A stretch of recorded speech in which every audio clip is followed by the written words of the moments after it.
Hello and welcome to another WIP Wednesday. Get your beverage, get your project, come on in. Say hello in the comment section. Let me know where you watching from and what are you working on today. What's your WIP if you're brand new to the WIP Wednesday concept? WIP stands for WIP, which is work in progress, right? We're all a work in progress. At least I am. And of course if we're crafters, we got knitting, we got crocheting. I'm going to be knitting with you today. Right here, I'm holding up my project for y'all to see. And by the way, if you can't see it, hi. My name is May. I love yarn. I love to knit and crochet. Those are my hobbies. And I also happen to have been born visually impaired, legally blind, and completely colorblind. So I mostly knit and crochet by feel, and so that's why I definitely want to make sure I describe my project out there for anybody else who's visually impaired. So yes, I am knitting on 2 circular needles today. It is my fancy and faux fur hat knit version. Yes, I did release a tutorial for this hat on my channel a couple of weeks ago now, so you can watch it and you can make it too. I did mine in pink, in the color Paloma, a really nice soft pink for breast cancer awareness. But of course now I am working on one in the color black, and the yarn is from Knit Picks and WIP Crochet. They are clearancing out that beautiful pink, so I think it's going to become a discontinued color. It's the color of Mrs. Bear right over here. So, you know, if you want that color and you want to make this hat, then you might want to get your yarn before it runs out. Now, of course, the black is called Corvo. That's what I'm working with today. That does not seem to be clearancing out. That's still full price, so you can get it. You can pay full price, but hopefully that black color will be around for a long time. So that's what I'm doing today, working on one of my projects. So of course I want to know what you're working on. Are you knitting? Like, are you knitting a sweater? Are you knitting a hat? Are you knitting one of my projects? Are you crocheting a blanket? Or are you still doing pumpkins? Y'all, did you see my Mondays with May? I saw another pumpkin. Yeah, because I got that Bravo tweed in the house in the color pumpkin bread. It's like, I gotta have a tweed pumpkin. And I can't lie, I really wanted to come back today and crochet a tweed pumpkin with you. I did. But I was like, I bet they've had enough of the pumpkins. I was like, they're like, nah, we already know about the pumpkins, May. We already know, okay? So pumpkins are all news. So I'm not crocheting a pumpkin with you, even though I really wanted to. So that means I have not yet crocheted a tweed pumpkin. So hey, there's always 2026, right? I mean, next fall, we can make pumpkins together. We can make pumpkin. Do you want to date with me for next year to crochet a tweed pumpkin? I maybe better not promise that, because, you know, I'd feel bad then if I didn't show, forgot, and someone was waiting. So, you know, probably shouldn't say that. But who knows? I might not even be on YouTube next year. Who knows what can happen in our lives, right? That seems awfully far away to me. So, I don't even know. But I'm just going to tell you that I have yet to crochet a tweed pumpkin. So just the knit one, and now I'm working on the black version of my hat, because I've made myself a gray one and a brown one, got the pink one, and I really want a black one for me. So I want to get a whole set done. I got the scarf here in the gray next to me, and I want a whole set in the black for myself, right? The scarf, the hat, the fingerless gloves. So that's what I'm doing today. But it is the last, well, it's the Wednesday before Halloween. That's right. And it's the last Wednesday of Breast Cancer Awareness Month, and it's the last Wednesday of Blindness Awareness Month. So what did you think of like my videos and the topics and the things that we covered this month about Blindness Awareness Month? Did you think it was interesting? Did you like whatever? Did you learn anything? I want to know, should that be stuff that I continue on this channel or not? Part of me says like make the content and make another channel, but I really don't want to manage 2 channels right now. But who knows? If I hear that from enough people, I suppose I could. But you know, I do my best to put things in the description box, right, in the title, of course, right, and in the description box as well to help you get a clue as to whether or not that's something that you want to listen to. And things like, if we're in the kitchen, if you see the thumbnail and we're in the kitchen, or it's a food item or something, you can probably guess that it's going to be a cooking video, right? If it says bake or cook or, whatever, it's going to be a cooking video. If it's things, like yarn unboxings or yarn reviews, that's what it's going to say, right? Versus if it's like a product review of something else, it should be in the title, it should be in the description box, and that way you can make up your mind on whether or not it's something that you want to watch, right? Because I've said it numerous times, your time is valuable. And so, if it's not something that you want to watch, I don't want to waste your time, right? So, so that's what, I want to make that clear to people. But if you did watch the Mondays with May, okay, by the way, when I'm doing WIP Wednesday, I want to keep track of my rounds here. So I just completed a round, but I also know you could be crafting, right? And you don't want to hear me count my rounds because you're counting your rounds and you're like, that's not where I'm at, don't mess me up. So I've got these little safety pins here, a little jar of safety pins. How's that gonna work? What do you think? Should I just like take a safety pin out and set it next to me over here on this table? Like every time I complete a round or something, and then when I get done with my video, I can go over there and like round up my safety pins and count them, and that way I'm not, because I know, like, if you're crafting and you're like, don't count, right? You're like, no, I'm not. The same thing if you're cooking or you're baking or whatever it is that we're doing together, right? Like, you do not want to lose track of like the cups of flour that you put into your bread or whatever it is that you're gonna be like, no, don't say that number. That's not where we're at. So, like, I legit get it. I do.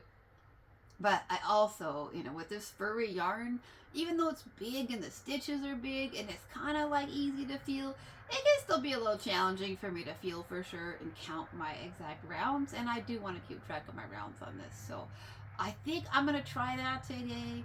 See if that is helpful to me at all. I don't know. But I just know I need something tactile out there, right? Like, I should get like an abacus or something. Or like a big thing of like beads or something, like those strings of beads or something. I don't know what, but I need something tactile, right? That I can like touch and feel, that keeps track of my rounds for me. So I did learn math like on an abacus. I used to play with the abacus, and it did help me in terms of like counting and numbers and things. It was a very tactile way for me to do it. So if you are visually impaired or you have a child that's visually impaired or needs that, it's a great way to do some numbers and some counting and things. Also, just some people are tactile learners, right? Some people just need to feel and do to grasp different concepts. So always something to think about. But anyways, what did you think of the Mondays with May?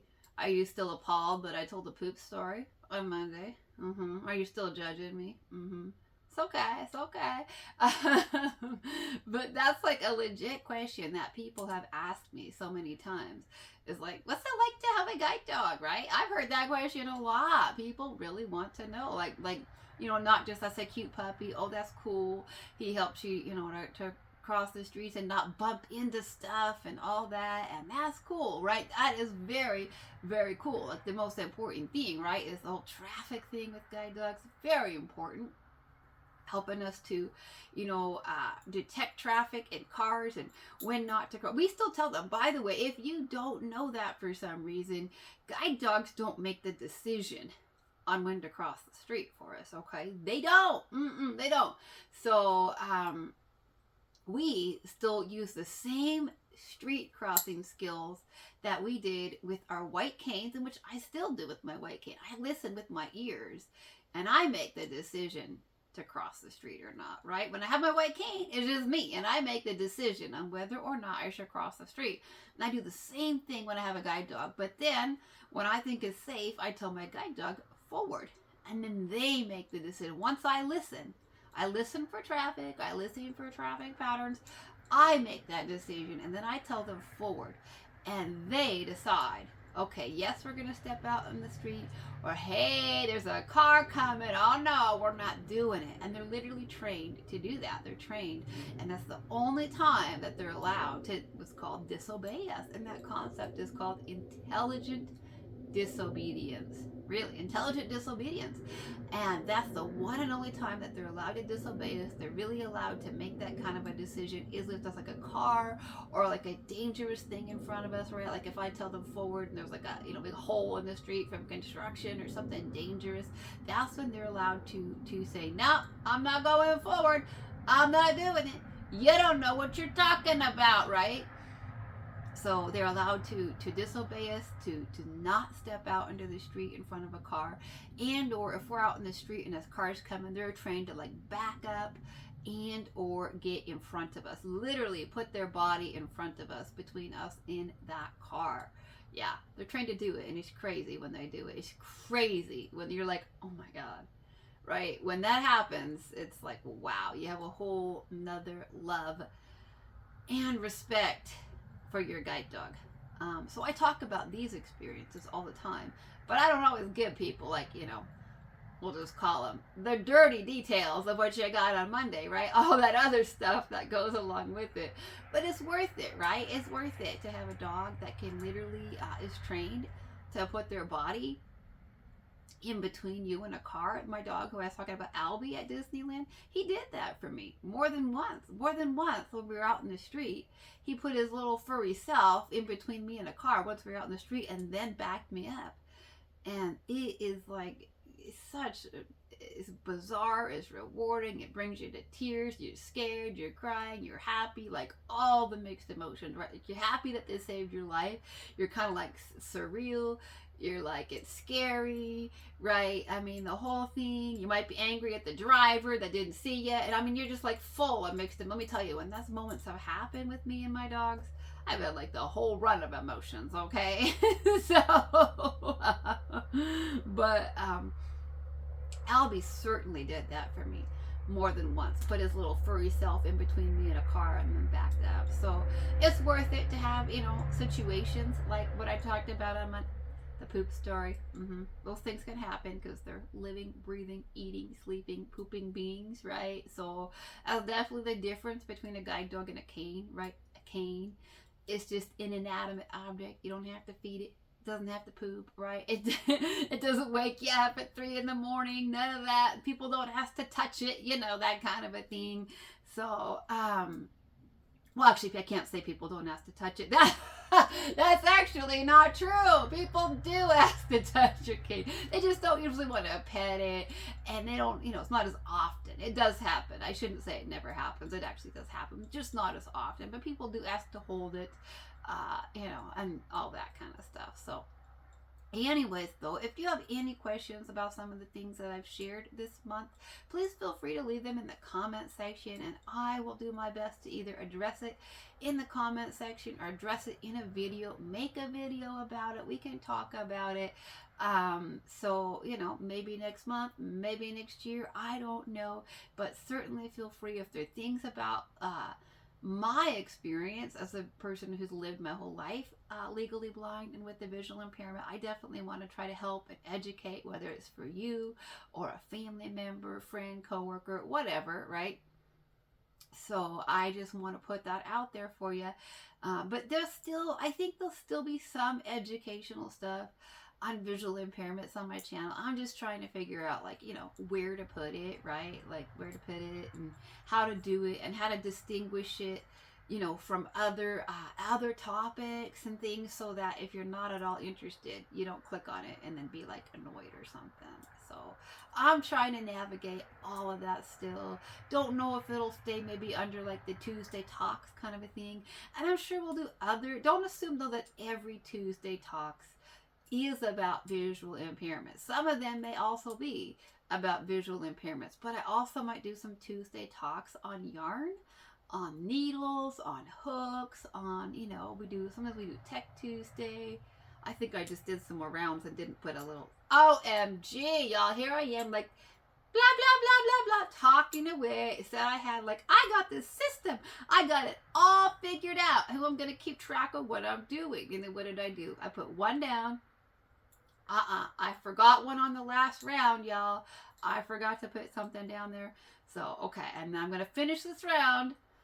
And that means I have to get 2 out. 2 of my little safety pins out and put them down there so that I can keep track of what I'm doing. OMG. Oh my gosh. See, that's going to be the thing. It's like I'm going to forget what round I'm on, or I'm going to forget to put something there. So I have to come up with something, though, because when I get to just like talking and knitting, I can just talk and knit. It's completely mindless, right? It's just like, I don't know. I'm just knitting, this stockinette stitch. There's nothing fancy happening here. We're just knitting. So, but some of the Tuesday talks could be, they could be yarn topics too, right? They could be tips and tricks. They could be like different techniques. All kinds of different things could be on Tuesdays. Could be mental health stuff. I do a doctorate degree in psychology, so I like to take on some mental health stuff. Now, a lot of times I do that on Not Your Therapist Thursdays too. Sometimes I put those up. But they're all kinds of different things that I've done in life, have experience with. Things that I think people might find interesting, educational, that could be useful and helpful to somebody. So not really sure how that's going to get organized, but I'd love to hear from you on your thoughts on any of that as we get. And I ended up, it's funny, I was like, October, we might do a few like kind of fallish things, a few like Halloween-y type things or something, even though I don't really celebrate Halloween. I don't ever, if you celebrate Halloween, that's totally fine. And as you saw, like, right, I'm still working on my, we're at the end of my round, you guys. I got to get out my little set, and I got to go 2 now. I got to do 2 because I forgot one from that other one. I think I can't even keep track anymore. I'm like, I don't know. I'm just talking and knitting. I don't know how many times we've gone around. I don't know anymore. That's terrible. That is terrible. Oh my goodness. I have to come up with some kind of method to figure out how many rounds I worked on during the video. So if I could see well enough, I could watch my own video back and I could count myself. But guess what? I can't see well enough to count what I'm doing in my own video. Yeah, so that's not helpful, unfortunately. So anyways, though, like October ended up being such a busy month for me here on YouTube between like Halloween type projects, and then the breast cancer awareness stuff, blindness awareness stuff, and me wanting to get out that tutorial for my knit hat. And then I was like, you need to design a crochet version. So I designed the crochet version, and I have filmed the tutorial for the crochet version. There's going to be a crochet tutorial for my fancy info for hat that is upcoming. It will be in November, hopefully early, right? So you can work on it for gifts or cold weather if you're in a place where you need a hat, a nice soft furry hat for cold weather. We want to get you all prepped and ready. I don't know exactly what date it's going to come out yet. I'm still debating on that. I'll let you know. We'll talk about it more. I'll let you know. But it is filmed, okay? So if you do crochet and you don't knit and you want one, it's coming. It is November. It'll be there for you. Probably sometime next week. Don't know for sure.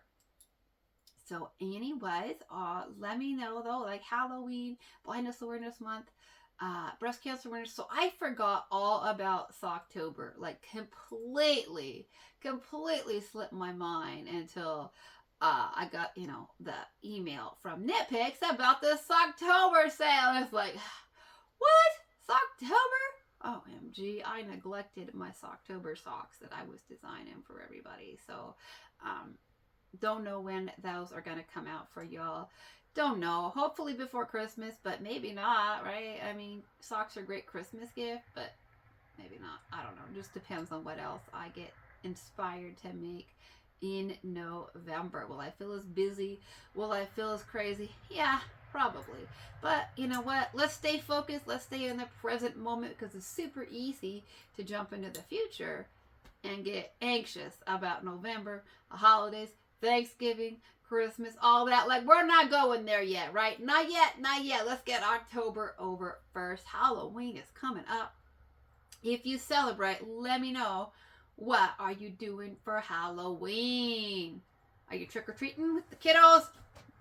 Are you passing out candy? If you don't have small children that dress up anymore, are you passing out candy or not? Are you like, nope, we don't do the candy thing? So my parents do not, just, because they don't celebrate Halloween. So my mom's like, not only do we not dress up, but she does not pass out candy. They will usually buy a special treat for like a couple of neighbor kids, right? They got a couple of neighbor girls that they really like. And so they might buy them something or get them something. They might not. Who knows if they'll remember. But they might get them like a little special candy thing or a treat thing or something. They might not. They might forget because they're kind of elderly too. But they might have a special treat for them, and other than that, they'll just turn their lights off. And like I said, there's a rule out here. We got nobody coming out here. So, but do you like to do that? Do you like to hand out candy to the kids and see like how they're dressed? They're so cute. Oh my goodness, some of those kids are so cute. Some of those costumes, so cute, so cute. So, are you doing if you're an adult, are you doing adult parties? Do you like to go to like the dance parties and stuff? Or are you like too old for that? so okay, I mentioned that. I know I mentioned like I didn't grow up celebrating Halloween because my mom, is a religious thing for her, right? She's a really, really devout Christian, and that's a religious thing for her, is that she feels like it's really satanic. And so, but before she came to that, she did let us dress up for Halloween 1 year. And I want to say I was like 4 or 5 maybe, somewhere in that age range. And I grew up in like a little eastern Washington town. Like, it was a very rural community, agricultural, horses, that I've talked about that before. The horses, my friends had horses, and I love horses, and I even had horses before the house was built. If you've missed that somehow, before this house was built, I had horses out here. So I love that kind of stuff. So my mom had got us little cowgirl hats and little like plaid shirts and denim skirts, and that was like the one time that she let us dress up when I was like 4 or 5 for Halloween. We dressed up as little cowgirls, and she like brought us into a studio, right, and did like full on professional portraits that way. And so my mom still has the pictures, because for her those weren't like Halloween costumes, right? For her those were like her little girls dressed up in their little cowgirl outfits. I gotta get out a little reminder, a little paper clip or whatever, the safety pin, whatever I'm using. Made it around again. So, okay, set that over there. So she had like professional portraits done of us all dressed up in our little like cowgirl outfits. And I think she still has those on her. I can't even remember, but I think she still has those on her dresser to this day. And so, that was like my one Halloween costume, where I got to like dress up and go out and go about the town and go trick-or-treating. And I actually, even though I was only 4 or 5, I remember it really well. Like, it might be because it was my only time. It might have been because it was my first time too, right? I don't know, but I definitely remember it. It's like very distinct in my mind. I'm like, I remember getting my little hat on and getting like, my little bandana and getting dressed up. And then we had, our next door neighbor was, she was an adult. I want to say at that time she was late 20s, maybe early 30s, something like that. But she, was significantly developmentally delayed. Okay, so she was, mentally and cognitively probably about, my own age, right, at the time, maybe 6, 7, something like that. And so we grew up with her as a playmate, pretty much. It's like just a big playmate that can give us piggyback rides, right, and ride bikes with us and stuff. And so we thought it was cool, which I think it was great. I think it was wonderful. Oh my goodness, y'all, my yarn just fell on the floor. Sad face. What in the world? Oh my goodness. I can't decide if I should jump down there and get it or just keep on stitching. I'm like, I'm still knitting, so I don't like that though. I don't like it that it's on the floor. I don't like my yarn on the floor. The floor is like, I'm a pretty clean person, right? Like I'm a pretty clean person, I got like a vacuum, a Roomba. I got like a iRoomba or robot or whatever that thing is. I call him Bob, by the way. His name's Bob. And, you know, I use him. You think it'd be easy for me to run him all the time. I should run him more often, you know, but still. And I don't wear, like, I wear different shoes outside. Like, I live on a rural property and it's, you know, dirt and gravel and stuff like that. So, like, I have shoes that if I wear them outside, then that's why you hear me in slippers, right? When I get off the bed, I got slippers. I got hardwood floors throughout my entire house. Which they're nice. They're easier for me to clean than carpet. I got allergies. I don't like, you know,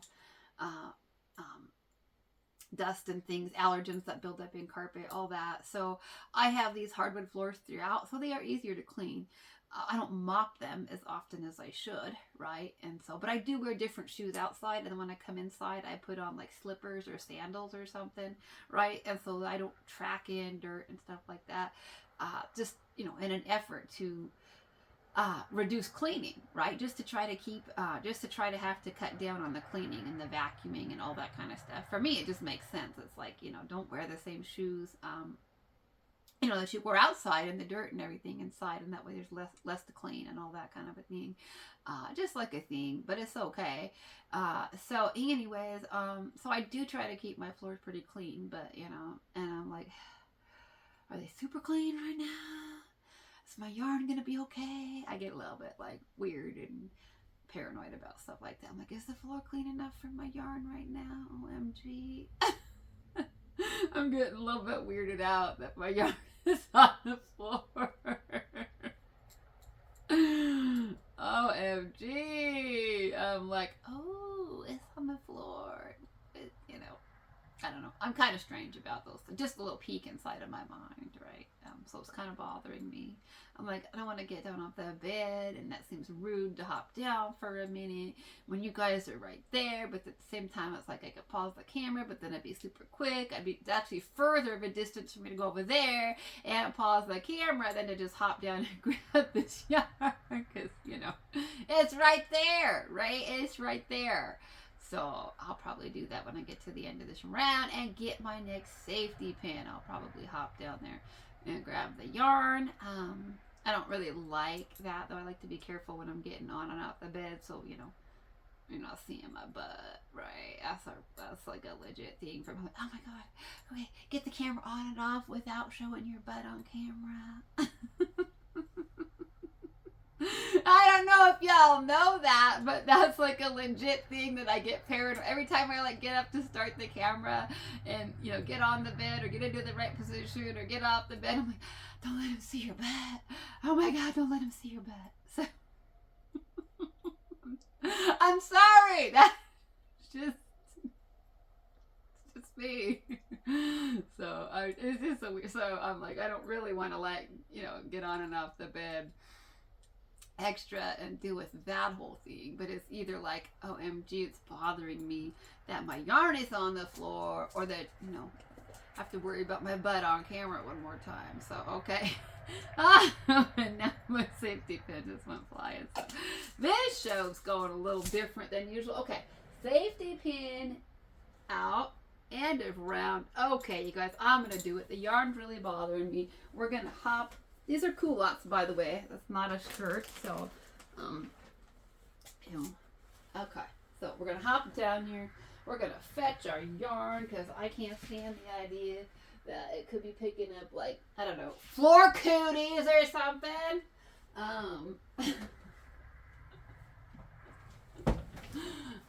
You're getting to know all the oddities, all the weird things about me. So, all my weirdness out there on the internet, right? So, this is like one of these one-piece type outfit things, right? I don't know, because they're not culottes, but they're like capri pants or maybe palazzo pants on a one-piece jumpsuit or something, right? Like the wide leg. So probably palazzo pants on a jumpsuit, probably palazzo style pant bottoms. I'm not sure. I don't know. Yeah, I don't know where to put this yarn where it's not going to have an incident and end up on the floor again. I don't know if I should wrap it around me. That seems weird. I don't know. Awkward. I just don't want it on the floor right now. So let's just knit another round anyways, right? Let's just keep knitting, right? That's what we're doing here. We are here to work on our crafts in escape, right? Escape into our crafts. So, and not worry about things of the world, all the crazy in the world, right? We're here to stitch. We're here to get lost in a mountain of yarn and not worry about the crazy in the world. So, but let me know, like, I was always talking about my Halloween experience too. That's right. I got like lost in, and my yarn falling on the floor completely distracted me. So I was talking about my neighbor though. That's right. So she was developmentally delayed. And I loved having her for a neighbor when I was a kid, man. I was like, it's fun. We were like playmates. We'd hang out, we'd play, we'd do stuff. She always loved to play with us. She loved that. She loved to like push us on the swings and stuff, right? And she'd push us on the swings, and she'd give us piggyback rides, and she'd carry us around, and she'd go on bike rides with us. She'd come to all of our birthday parties, right, with our little friends and stuff. We'd have like cake and all that kind of thing, and you know, balloons, and she'd blow up balloons and stuff like that. And so she was a really, really big part of my childhood, and just love her to pieces. She's still she moved to Texas, but she's still alive. Yeah, so she was a big part of my childhood. And so she was who took us trick-or-treating, and she was so excited, right? Because she loved Halloween, right? And so she loved dressing up, doing all the Halloweeny stuff, the costumes, the kids in costumes. She loved it. And so she was so excited that year. Maybe that's why I remember it well. I don't know, but she was so excited to take us out, right, around the neighborhood and show us off to the neighbors and all that kind of a thing. So it's a good memory. My one trick-or-treating memory as a child is a really, really good memory. So I like literally remember, you know, my little pumpkin that I had, that I carried my can. I had like a little plastic pumpkin, and I carried my candy around it, and I remember knocking on the door and being like, trick or treat, right? And I remember I got a good haul of candy. I guess it's a good thing that my year of doing it was good, because I got a good candy haul, all kinds of good candy when I went that year. So I do have that memory.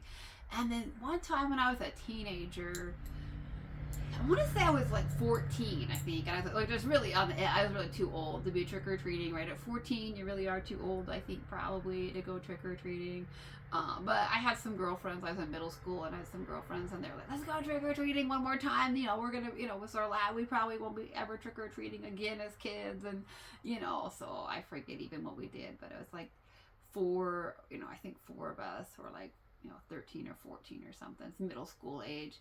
And so I did do that with them. I did. And I remember doing that. And that was fun too. That was really fun too. So I was probably 14 or something, or 13. Really at the last probably age that it would have been appropriate for me to go trick-or-treating. So I just did that with my mom. Yeah, I was in middle school, but I was rebellious by then, right? I was in middle school and doing my own thing. So I was like, nah, I'm going trick-or-treating, Mom, right?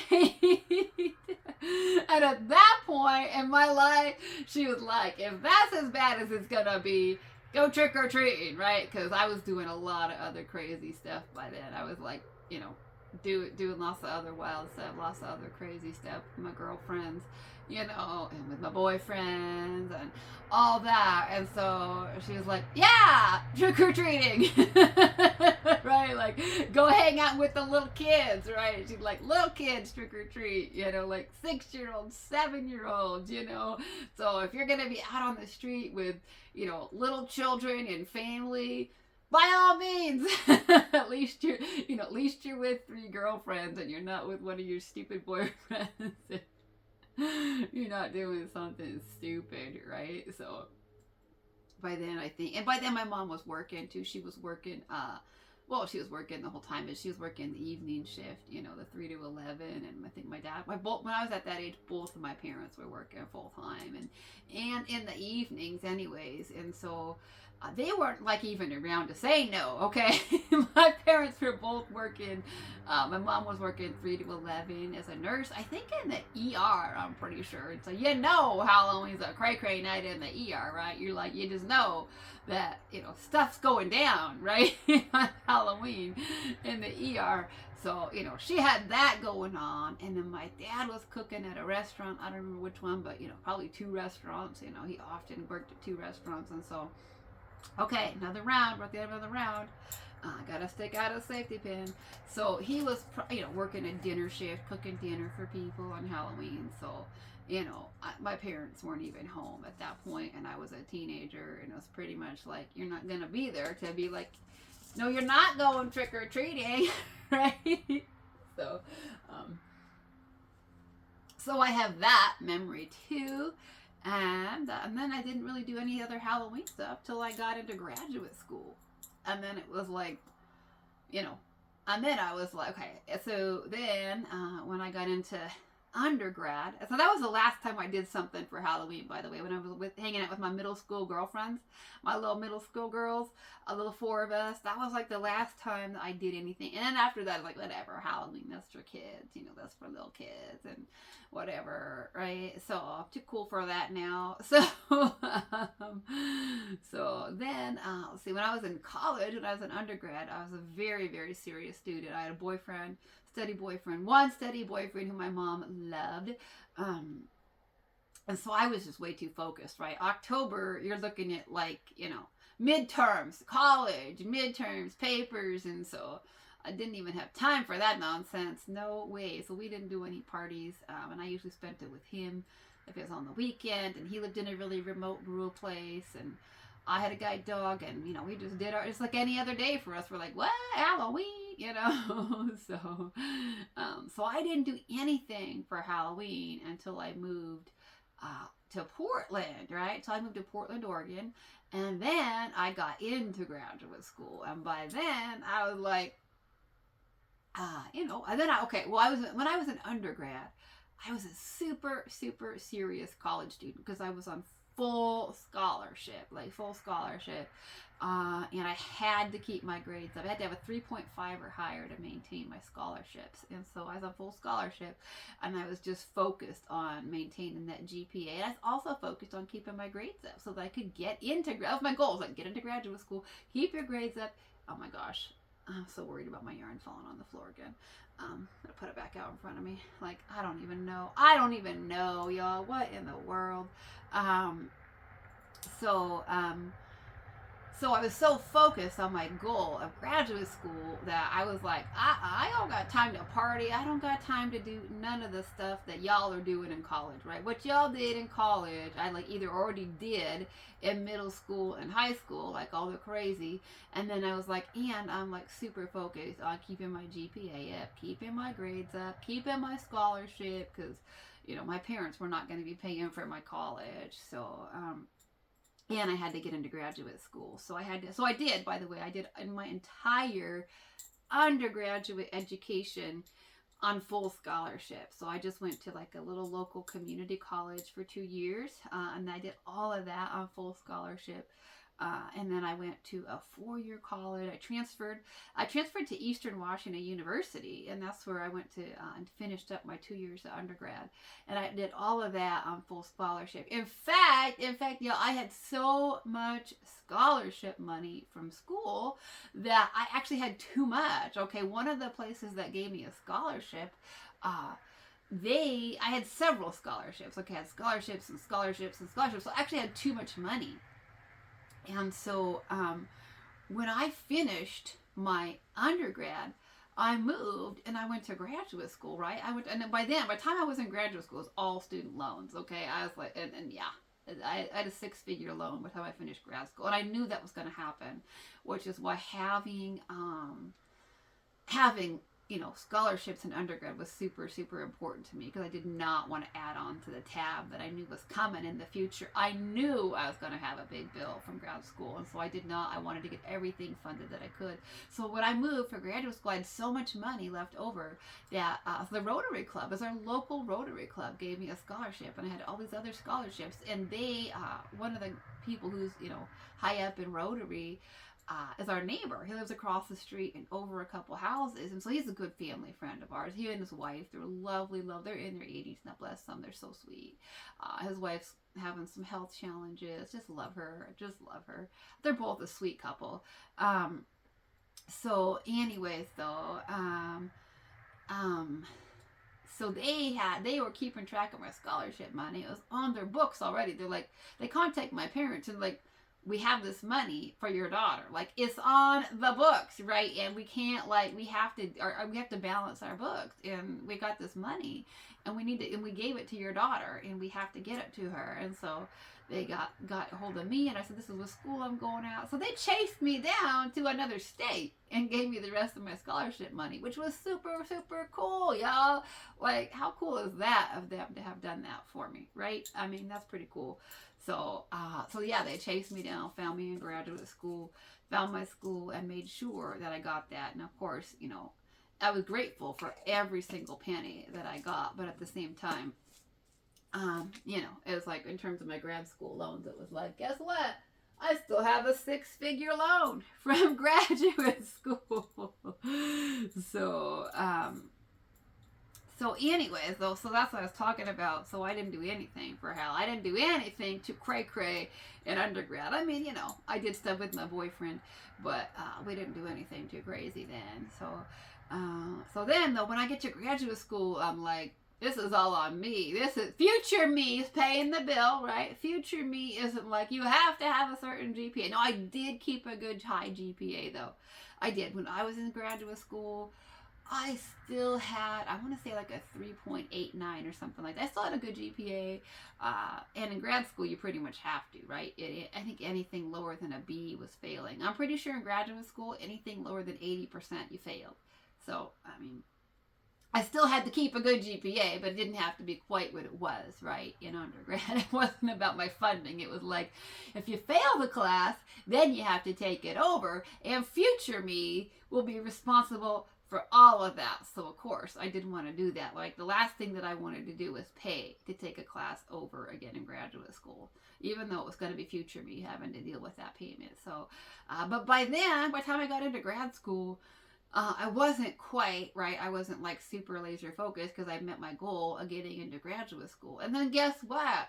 I went to school to be a psychologist. So where they're getting our master's degrees and our doctorate degrees in psychology, let me tell you what, those like mental health people, they kind of like to party. I'm just saying. I mean, I was like, what? It was like parties all the time. So, especially Halloween parties.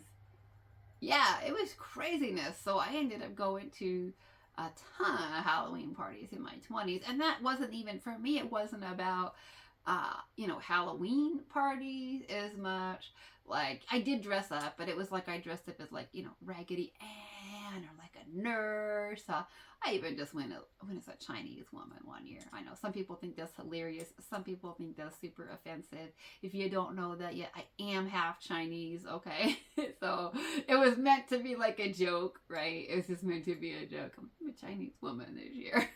So, which is a bunny, just, silly. So I talked about the devil dress. I did the video, I talked about the devil dress for my Halloween costumes because I had an ex who was super into like dressing up and going to parties and stuff. And so I was a different boyfriend by then, different boyfriend in grad school. And so by then, so for then it wasn't really about dressing up, and it wasn't about like Halloween, how my mom says Halloween's about Satan.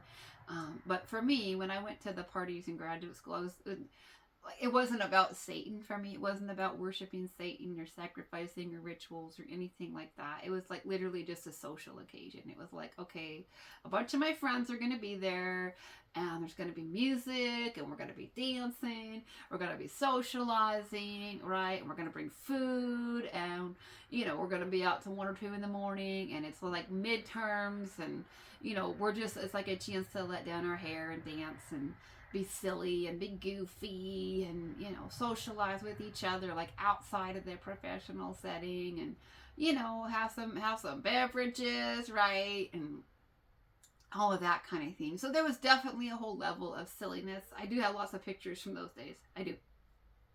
From my college days, from my 20s. Yeah, there's lots and lots of pictures of me during those years at those parties. But, you know, so I did do that, but it was really more of like a social occasion for me. So then it was about, you know, anything like about Satan or anything like that. So anyways, I have completely, by the way, lost track of my rounds. So I'm certainly glad that I'm putting these safety pins out.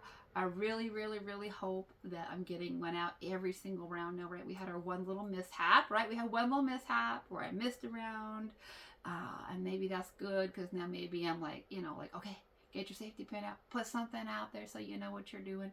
So, anyways, though, let me know if you celebrate or if you don't. I'm, you know, like, I understand both perspectives of it somewhat. So, you know, if you're doing something, that's great. If you're dressing up, that's great. Let me know how's it going. Let me know what your plans are. Maybe you're doing nothing at all. Maybe you're like, what? Halloween? Tell me it's just the last day of October. And if that's the case, that's okay. Nothing wrong with that, okay? If it's just October 31st for you, nothing wrong with that. So, alrighty, my friends. Well, you know what? Just finished the round.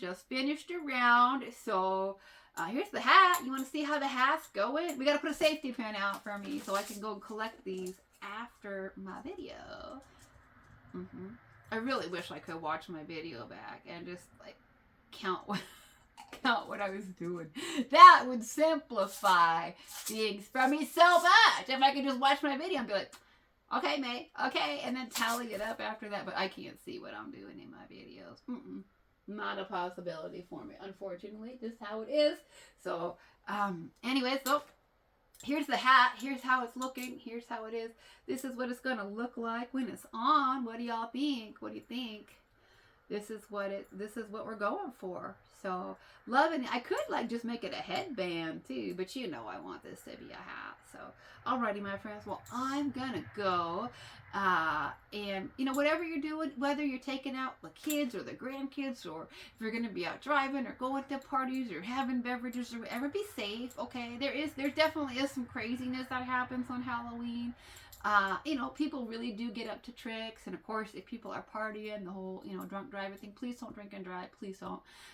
Be safe, right? No matter what you're doing, you and your kids, if you're going out or not, or you're just trying to get home from work, be safe that night, because craziness does happen. So, anyways, and we will end with creativity is for everybody, whether you see or you see like me, which is not in color, or you don't see at all. Creativity is for you. And whether it's knitting or crocheting or sewing or quilting or beading or sculpting or painting or weaving or carving or whatever it is that you do today, it's a great day to craft and create. Thank you so much for listening. Until next time, happy stitching. Bye-bye for now. Now you know, I'm like, I was trying to get off the bed without my butt being on camera. Now you know. All the awkward. Alrighty, bye-bye.